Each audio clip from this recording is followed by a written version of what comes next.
Belum lagi soal pinjaman online. Wah, itu juga jadi bagian dari penipuan gitu.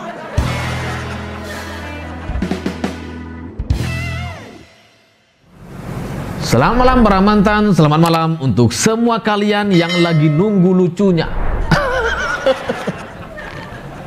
Setelah saya perhatikan di kolom komentar video-video pakar mantan, ternyata sebagian besar orang penonton video pakar mantan itu cuma nunggu saya ketawa.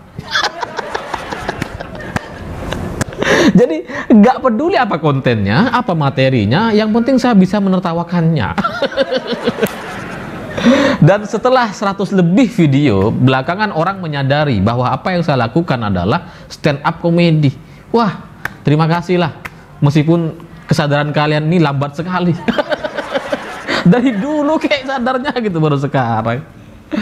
Ya, sebenarnya hari ini saya sudah punya beberapa pilihan materi. Misalkan dari cerita mahasiswa yang berdemo di depan istana kemarin yang kemudian disambut oleh Muldoko, atau cerita seorang ekonom Faisal Basri yang hitung-hitungannya tuh selalu meleset gitu ya, yang pola pikirnya itu kayak mahasiswa semester 1 gitu ya, yang masih butuh banyak belajar padahal dia ekonom katanya, atau cerita soal epidemiolog yang mulai nakut-nakutin gelombang ketiga dan seterusnya. Ya sebenarnya ada banyak kelucuan gitu, dan saya sudah siapkan beberapa pilihan materinya. Cuma semalam, hari ini, pagi ini saya berubah pikiran karena semalam saya dapat cerita dari seorang keluarga gitu. Ternyata salah seorang keluarga saya, ya keluarga jauh lah, tapi masih keluarga gitu, itu menjadi korban penipuan online. Itu sedih banget lah ceritanya. Jadi sebenarnya dia sudah punya kerjaan yang nyaman, ya cukup nyaman lah. Hidup nyaman di desa itu apa ya? Ya dia punya rumah, punya cicilan bisa dibayar gitu kan. Gak perlu ngutang-ngutang, makan ya enak, bisa tetap jalan-jalan. Itu kan definisi nyaman bagi saya sebagai orang desa gitu. Tapi ya mungkin karena satu dan lain hal, kemudian dia masuk dalam bisnis online, yaitu dengan cara yang nonton-nonton video itu loh. Jadi dia nonton video dan kemudian dijanjikan dia akan dapat uang sekian dan sekian gitu. Nah, saya jadi berubah pikiran dan merasa malu karena selama ini kan video-video saya tuh selalu bahas soal elit yang wah mendaki-daki lah. Bicara soal kereta cepat, capres, nikel, wah pokoknya tinggi-tinggi banget lah bahasanya. Tapi ternyata di tengah-tengah saya, di tengah keluarga saya ada permasalahan yang cukup serius, dan itu nampaknya sulit untuk dibicarakan, atau mungkin bahkan orang nggak ada yang mau bicara soal ini gitu. Padahal kasus ini pasti sudah melibatkan ribuan, puluhan ribu orang dengan jumlah dana mungkin sudah puluhan miliar atau ratusan miliar rupiah gitu, penipuan ini gitu ya. Cuma kita itu kayak malas untuk bicara dan kayak nggak tahu bagaimana cara menyelesaikannya. Saya tahu kenapa banyak orang malas untuk bicara, karena saya dulu sudah punya pengalaman sekitar tahun 2013-2012 gitu ya. Saya tuh berkonflik dan bermusuhan dengan hampir semua orang, semua teman yang saya kenal. Tahun 2012-2013, ingat banget saya tuh. Jadi di tahun itu ada namanya penipuan bernama MMM. Menurut teman-teman saya itu namanya manusia membantu manusia. Itu ada websitenya gitu. Jadi kalau kita bantu orang lain, transfer ke orang 1 juta misalkan, seminggu setelahnya kita bisa meminta bantuan balik dengan kompensasi yang lebih besar, 1.300.000 atau 30% gitu ya. Nah, kita akan mendapatkan transfer dari orang, entah siapapun itu kita nggak tahu, dan ketika kita transfer ke orang lain, ketika memberikan bantuan, kita juga nggak tahu itu siapa gitu ya. Nah, di tengah-tengah masyarakat yang banyak terkena, yang ikut-ikutan ini, dan bahkan ada cerita orang sampai jual tanah dan mendapatkan uang ratusan juta rupiah dari tanahnya, kemudian semua uang ini dimasukkan ke dalam MMM ini, sampai akhirnya dia nggak dapat apa-apa gitu, karena uangnya hilang begitu aja habis itu. Karena orang itu kan hanya diberi mimpi gitu ya, uang kamu sekian, terus dikasih lagi ke orang lain, terus digelindingin gitu ya sampai cukup membesar, tapi setelah besar ternyata nggak bisa diambil. Nah, waktu itu saya sudah mengingatkan semua teman yang saya kenal, semua orang-orang yang saya kenal dan kemudian ikut MMM ini, saya pastikan, saya bilang berhenti kamu, berhenti kamu. Semua orang saya bilang begitu, sampai akhirnya saya dimusuhin. Karena mereka nggak terima gitu, karena mereka merasa bahwa saya iri kepada mereka yang bisa menjalankan bisnis gitu dan punya modal gitu. Cuma akhirnya terbukti apa yang saya sampaikan itu benar terjadi, sampai akhirnya MMM ini tutup. Dan kemudian berita-beritanya muncul di semua media mainstream bahwa ini penipuan. Tapi berita-berita itu baru muncul setelah lebih dari setahun berjalan. Artinya orang-orang di tengah-tengah masyarakat kita itu sudah banyak yang kena, uangnya sudah banyak yang hilang, baru kemudian muncul pengumuman bahwa ini penipuan gitu. Ya, tapi itu kan usaha saya gitu. Saya sudah berusaha mengingatkan, jadi ketika terjadi masalah saya merasa tidak punya beban. Tapi setelah seiring berjalannya waktu, saya semakin dewasa gayanya gitu ya. Saya merasa bahwa itu nggak ada gunanya gitu. Karena sekalipun saya ingatkan mereka, mereka tetap ketipu, tetap mau ditipu gitu, tetap mau hidup dalam mimpi-mimpi itu. Maka kemudian kalau sekarang ada banyak orang teman-teman saya juga main VTube gitu ya, yang nonton iklan, kemudian itu katanya dibayar, termasuk salah seorang keluarga saya dan beberapa orang lainnya gitu, ternyata juga banyak yang kena. Ya saya nggak bisa mengingatkan secara langsung, karena saya udah terkenal sebagai orang yang apa ya, yang suka frontal. Jadi, tapi kalau kemudian ada orang bertanya ke saya, berkonsultasi gitu, saya jelaskan bahwa itu tidak mungkin terjadi. Tidak mungkin kita disuguhi ada sistem yang membuat kita bisa menjadi kaya atau mendapatkan uang dengan cara semudah itu. Gak bisa. Karena konsep iklan itu harus ada kontennya, harus ada materinya gitu ya. Dan ini sudah terjadi di semua platform. Mulai dari radio misalkan. Radio harus ada programnya. Ada program berita, musik gitu ya. Baru kemudian di tengah-tengah itu ada diselingi iklannya. Di televisi juga sama. Ada sinetron, ada berita, ada komedi, atau program acara apapun, olahraga gitu. Baru di tengah-tengah itu ada iklannya. Jadi nggak bisa kita diberikan sebuah sistem dan isinya semuanya iklan, dan ketika kita tonton, kita langsung otomatis dapat uang. Nggak gitu cara atau konsep beriklan gitu. Sama seperti saya di YouTube ini misalkan. Ya saya modal gitu, saya beli mic, saya beli kamera, saya bikin konten, bikin materi, bikin video seperti ini, punya editor, nanti diedit dan sebagainya. Baru di tengah-tengah video ini ada iklannya. Nah, kalau iklan itu ditonton oleh orang, itulah yang kemudian bisa dikonversi sebagai uang.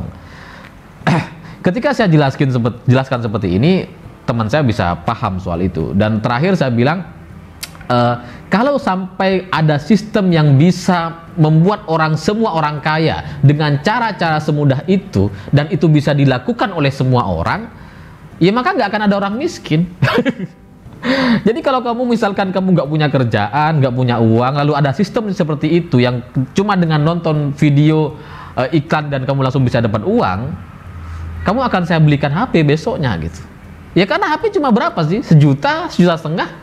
Ya gampang lah, saya bisa belikan gitu ya. Dan kamu bisa nonton itu dan bisa hidup dari sana. Tapi sistem semacam itu nggak akan pernah berhasil dan nggak akan pernah bisa bertahan lama. Kenapa? Karena itu penipuan.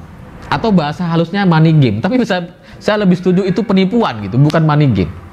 Nah, ternyata salah seorang keluarga saya terkena kasus ini, salah satunya menjadi korbannya gitu. Dan VTube itu bukan cuma VTube sih, ada banyak macam nama gitu ya. Mereka intinya kan membuat sebuah sistem yang bikin ketagihan gitu. Jadi orang disuruh nonton video, mereka dapat uang dari nonton iklan itu.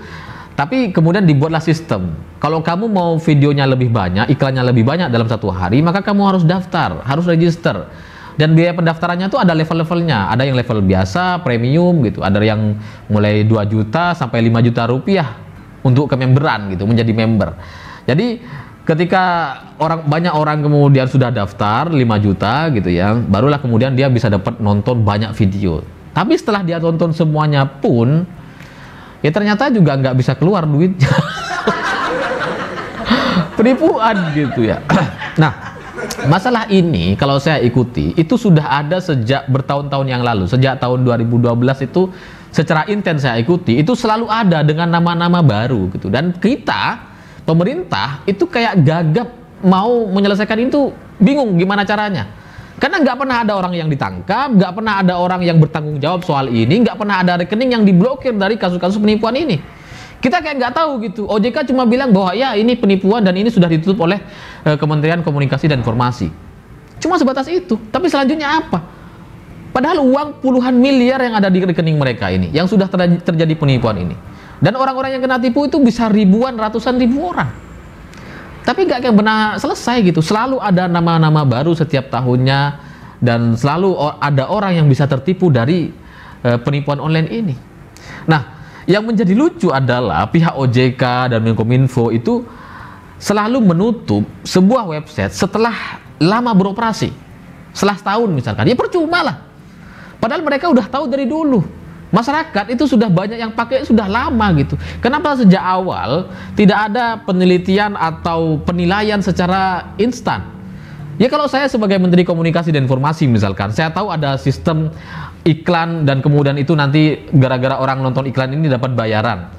Saya pastikan itu salah dan itu nggak masuk akal gitu. Nah ketika saya tahu, mestinya kan langsung saya blokir.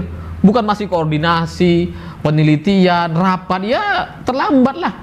Masyarakat udah terlanjur tertipu, udah terlanjur habis uangnya, baru kemudian kalian bertindak. Kan bukan begitu caranya gitu. Nah, tapi ini kan cerita di level desa gitu, di level masyarakat menengah ke bawah gitu ya. Nah, di level menengah ke atas itu ada cerita baru lagi. Sekarang baru-baru ini gitu ya. Yaitu cerita soal robot trading forex. Jadi ada banyak penipuannya gitu. Modus-modusnya adalah saya juga punya teman gitu yang kena kasus ini. Jadi dia investasi lah sekian ratus juta gitu, kemudian dia diiming-imingi dengan penghasilan yang terus bertambah tiap bulannya gitu. Ada statistiknya ada di aplikasinya. Tapi dia tidak pernah ambil uang itu, tidak pernah withdraw gitu. Tapi kemudian dia dijanjikan lagi, kalau kamu mau level yang lebih tinggi lagi dengan pendapatan sekitar 500 juta sebulan, dia harus tambah lagi pendanaannya gitu. Nah kemudian dia ceritalah ke saya bahwa lagi butuh uang sekian ratus juta. Ya pinjem ke saya, dia mau pinjem dan mau nyerahin apa namanya jaminan gitu ya. Cuma saya tahu bahwa itu tidak mungkin terjadi gitu. Karena saya juga saya sudah pernah pelajari lah trading forex itu dulu ketika masih kuliah gitu ya. Jadi cara saya adalah saya bilang, kamu ini salah kataku. Kalau kamu mau ngetes ini sistem ini benar atau salah, coba kamu withdraw, kamu ambil semua uang kamu yang ada di sana. Kalau kamu bisa ambil dan kemudian tunjukin ke saya sekian ratus juta itu ada gitu, saya akan kasih uang ke kamu. Saya akan kasih pinjaman ke kamu. Ya meskipun saya nggak punya waktu itu, cuma saya apa ya menang mental aja gitu kan. Kalau kamu bisa ngambil uang itu, saya akan kasih ke kamu gitu. Saya akan kasih pinjaman. Kamu nggak usah kasih jaminan ke saya. Tapi ternyata setelah itu bener gitu. Uang yang sudah ada di dalam sistem itu, dalam aplikasi itu ya nggak bisa diambil, nggak bisa ditarik. Ya karena emang ini penipuan. Karena sekali lagi tidak bisa kita semua bisa sukses hanya dengan modal uang atau hanya dengan modal bekerja keras, nggak bisa gitu. Itu omong kosong motivator itu. Kesuksesan itu dipicu oleh banyak faktor, mulai dari takdir, jaringan, apa namanya uang gitu, iya juga modal, tapi juga keberuntungan dan juga faktor itu gitu. Jadi nggak bisa kalau kamu cuma modal punya uang, apalagi nggak punya modal gitu, lalu kemudian kamu berharap bisa sukses, nggak bisa. Nah, permasalahan ini saya nggak mau bicara soal trading forexnya. Trading forex itu benar. Teman saya ada yang berhasil dan hidup dari trading forex, ada yang sukses dan bisa dibilang enak, ada gitu ya. Ya enak dalam definisi dia bisa hidup, bisa punya rumah, punya mobil, makan, jalan-jalan, nggak kekurangan, nggak perlu ngutang-ngutang gitu ya, punya pendapatan yang cukup, itu kan definisi nyaman gitu ya. Nah tapi sebagian besarnya itu kan gagal gitu, jarang sekali lah yang kemudian sukses atau beruntung itu. Nah setelah saya perhatikan kenapa fenomena trading forex ini terjadi atau ada di tengah-tengah kita dan menyasar kalangan menengah yang awam soal teknologi dan informasi gitu ya, karena kita ini pemicunya ada beberapa lah, dan yang saya ikuti ini yang paling kuat saya pikir ada dua. Pertama adalah fenomena tagline diam di rumah saja, bekerja dari rumah gitu. Padahal nggak semua orang bisa bekerja dari rumah. Ya ini kampanye yang salah lah bagi saya. Tapi kan ketika orang dipaksa atau dianjurkan, dikampanyekan untuk bekerja dari rumah atau di rumah saja, maka orang-orang akan berpikir apa ya yang bisa menguntungkan, menghasilkan uang dengan cara kerja dari rumah saja. Maka kemudian muncullah trading forex, investasi saham, dan seterusnya. Nah, maraknya orang yang mau berinvestasi saham itu sebenarnya dipicu oleh cerita-cerita atau drama-drama Korea yang bercerita soal investasi saham. Ya kita tahu lah, drama Korea itu kan selalu happy ending. Ujung-ujungnya tuh selalu membahagiakan. Dan itu kemudian membuat banyak orang termotivasi untuk investasi dan main saham gitu. Apalagi sekarang kan banyak aplikasi-aplikasi yang menampung saham gitu ya. Jadi orang tanpa pengetahuan apapun, tapi dia punya uang, merasa punya uang, atau kalau nggak punya uang dia pinjem ke bank untuk investasi, gitu, untuk main saham. Ini kan udah salah total gitu. Orang yang berinvestasi dan punya saham itu bukan orang yang masih butuh pendapatan tetap, bukan. Mereka adalah orang yang sudah punya pendapatan tetap, sudah cukup punya uang dalam tabungan mereka, sudah aman dalam setahun. Kalau misalkan setahun mereka nggak kerja, baru kemudian ada uang lebih itu, yang itulah kemudian dia jadikan investasi atau main saham gitu ya. Tapi tiap bulan mereka tetap dapat pendapatan. Sehingga misalkan sahamnya nyangkut atau nggak bisa keluar atau sudah lagi minus gitu ya, ya mereka nggak akan peduli, dia akan tunggu 5 tahun atau 10 tahun lagi, nggak masalah bagi mereka, karena tiap bulan mereka punya pendapatan gitu. Nah, kesalahannya dari sisi kita adalah kan banyak orang yang sekarang ini terdampak pandemi, terdampak nggak bisa kerja, mereka berpikirnya dengan main saham ini mereka bisa dapat uang, bisa dapat untung secara cepat gitu. Ya mungkin itu benar, bisa terjadi 1-2 kali, tapi itu tidak bisa terjadi berkali-kali atau secara rutin dalam sebulan penuh. Gak bisa gitu. Sebagian kadang kita harus menunggu sampai bertahun-tahun sampai kemudian saham ini menghasilkan uang gitu. Itu ada kesalahan persepsi atau pengetahuan gitu di tengah-tengah masyarakat kita. Lebih parahnya lagi, sekarang juga muncul sebenarnya nggak cuma sekarang sih, ada banyak lah cerita soal asuransi, penipuan asuransi. Asuransinya sih bener, tapi edukasinya, penjelasan dari sales-salesnya yang datang ke masyarakat itu salah gitu ya. Mereka nggak menjelaskan secara seutuhnya, sehingga kemudian ada banyak orang merasa tertipu dari asuransi ini gitu ya. Karena itu kesalahannya, karena salesnya nggak punya kemampuan atau tidak bisa menjelaskan yang sebenar-benarnya. Jadi diceritakanlah bahwa ini nanti bisa diambil, lalu kemudian ini bisa bertumbuh keuangannya sekian-sekian, tanpa mereka menjelaskan bahwa kalau asuransi kesehatan misalkan, kalau itu dipakai sekali, maka itu hangus seutuhnya gitu. Misalkan 5 tahun kita harus bayar atau 10 tahun gitu. Kalau kita pakai sekali untuk biaya asuransi kesehatan kita masuk rumah sakit, ya maka uang yang ada di situ udah nggak ada gitu. Kecuali kita nggak pakai selama 5 tahun penuh gitu ya, itu mungkin bisa dikembalikan. Tapi itu pun itu masih ada banyak potongan-potongannya. Nah, yang meresahkan lagi adalah karena sekarang itu kan muncul asuransi orang-orang yang putus kerja gitu, pengen cari usaha sampingan, lalu kemudian dia menjadi sales agen asuransi dan dia menarget orang-orang yang bisa bergabung dengan dia, dan dia nggak peduli soal kemampuan orang. Pokoknya dia dapat member, dia dapat duit. Pokoknya dia dapat nasabah, dia dapat duit, dapat keuntungan gitu. Nah, mereka nggak menganalisa tuh bagaimana kemampuan si konsumen atau nasabahnya gitu.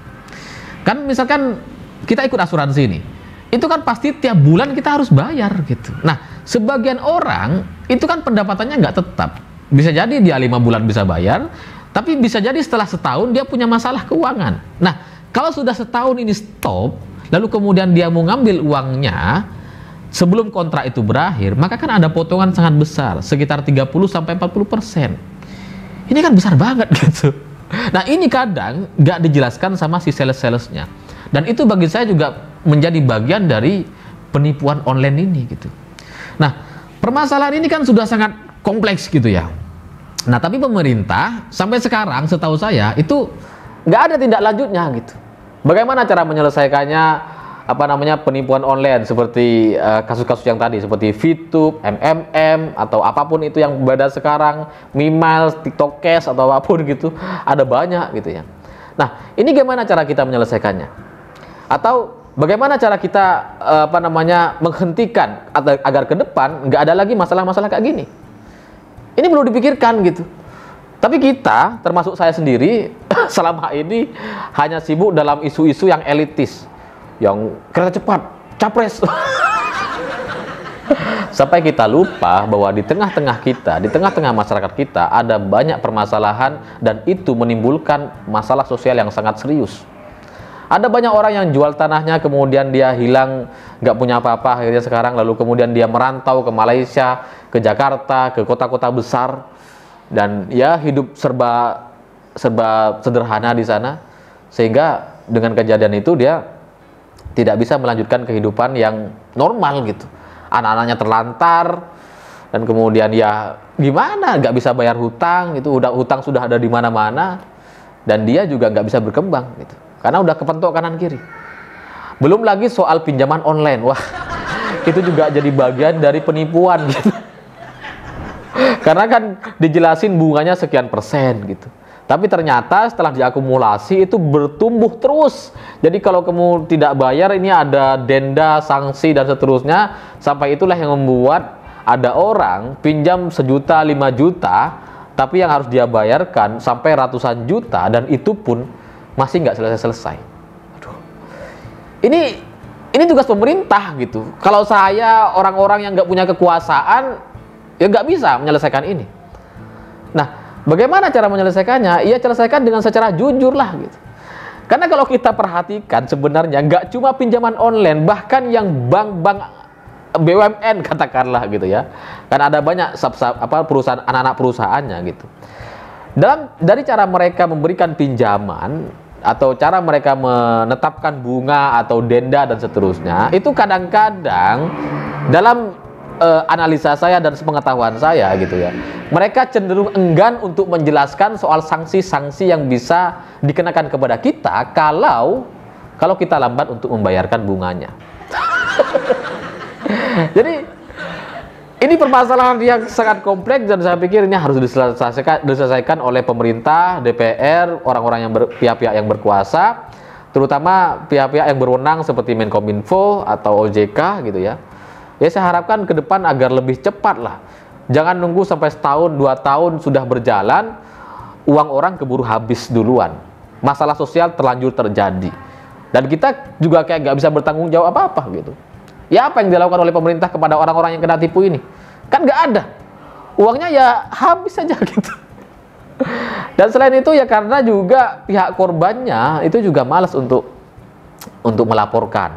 Malu gitu ya, karena ya ketipu, masa orang ketipu mau melapor gitu kan. Ada fenomena psikologi kayak gitu. Jadi saya pikir ini harus dimulai dari kepekaan pemerintah dan pengetahuan orang-orang yang punya kekuasaan, terutama Menteri Komunikasi dan Informasi, supaya ke depan ini tidak terjadi lagi, atau minimal yang sudah terjadi sekarang itu bisa diminimalisir gitu ya. Saya pikir itu. Terima kasih sudah menonton. Sampai jumpa minggu depan. Begitulah kura-kura.